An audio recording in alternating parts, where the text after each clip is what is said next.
Wow, এইবার গুলশানে 70 কোটি টাকার বাড়ি কিনে ভাইরাল আমাদের মেগাস্টার সাকিব খান। জি হ্যাঁ দর্শক, কিং খান শুধু সিনেমা নিয়েই নয় বরং ব্যক্তিগত জীবন নিয়েও বেজায় ব্যস্ত আছেন। সম্প্রতি তার এক ফ্যানের ক্যামেরায় বন্দী হন তিনি, যেখানে তাকে দেখা যাচ্ছে বরবাদের সেই লাস্ট সিনের দ্বিতীয় লোকে।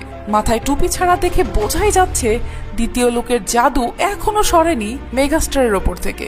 মিডিয়া রিপোর্ট অনুযায়ী জানা যায় সাকিব খান মূলত গুলশানে আরেকটি বাড়ি কিনেছে, যার দাম 70 কোটি টাকা। জানা গেছে বাড়িটি মূলত থাকার জন্য নয়, বরং সেখানে তৈরি করা হবে বিশাল মার্কেট ও রেস্টুরেন্ট, অর্থাৎ ব্যবসার জন্যই বিল্ডারের সাথে কথা বলছিলেন আমাদের মেগাস্টার, যার একটি দৃশ্য ভাইরাল হয় ঝড়ের গতিতে, যা দেখে সাকিব ভক্তরা প্রশংসায় ভাসাচ্ছেন নিজ সুপারস্টারকে। সকলেই বলছে একজন সাধারণ মানুষের মতোই নিজ বাড়ির বেলকনিতে দাঁড়িয়ে আছে আমাদের মেগাস্টার। তো দর্শক, আপনাদের কাছে কেমন লাগলো সাকিব খানকে অবশ্যই কমেন্টে জানাবেন।